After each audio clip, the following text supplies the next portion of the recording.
नमस्कार, मी किरण सोनवणे, तेजस्वी महाराष्ट्र न्यूजमध्ये तुम्हा सर्वांचे स्वागत. डागडुजी चालू असलेले काम थांबवा, कायमस्वरूपी खड्डे बुजवा. राष्ट्रवादी जिल्हा उपाध्यक्ष अमोल त्रिभुवन. गंगापूर तालुक्यातील पाचपीरवाडीजवळ दक्षिण व उत्तर महाराष्ट्राला जोडणारा जवळचा महामार्ग म्हणजे NH52 Dhule Solapur national highway. Dhule Solapur महामार्गाचे काम दिलीप बिटकॉन या कंपनीने 2 वर्षांपूर्वी रस्त्याचं काम केले होते. पाचपीरवाडी फाटाजवळ असलेल्या उड्डाणपूल सर्व्हिस रस्त्यावर 2.5 ते 3 फूट खोल खड्डे व 15 ते 20 फूट लांब खड्डे पडले आहेत. याचा सर्व्हिस रस्त्याने MH752 मालेगाव नाशिक करून येणारे वाहन याच महामार्गावरून संभाजीनगरकडे जात राहतात. मात्र या ठिकाणी रस्त्याचे काम परिपूर्ण बोगसरित्या झालेले आहे. कसाबखेडा फाटा येथे खड्ड्यात गाडी आढळून खराब होणे, पलटी होणे, फसणे अशा घटना नेहमीच घडत आहे. त्यामुळे पूर्ण ट्रॅफिक वन साइड जात असल्यामुळे ट्रॅफिक जाम होत आहे.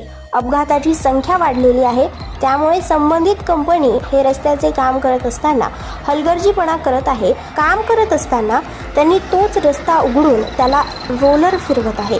याचे परिणाम 1-8 दिवसानंतर पुन्हा तीच परिस्थिती होणार आहे. बऱ्याच वेळेस परिसरातील स्थानिक पत्रकारांनी बातम्या प्रसारित केल्याने रस्त्याचे काम चालू झाले. मात्र रस्त्याचे काम होत असताना तोच रस्ता उघडून त्यात तिची दबाई करून व माती मिश्रित मुरुम टाकून रोलर फिरवत असल्यामुळे आज या ठिकाणी परिसरातील दबंग नेते राष्ट्रवादीचे जिल्हा उपाध्यक्ष समता सेना जिल्हाध्यक्ष अमोल भाऊ त्रिभुवन, विजयसिंग जारवाल यांनी दिलीप बिटकॉन ठेकेदारांचे व्यवस्थापक तुमच्या बेफिकीर चालढकलपणामुळे आतापर्यंत ह्या ठिकाणी किती लोकांचा अपघातात बळी गेला आहे.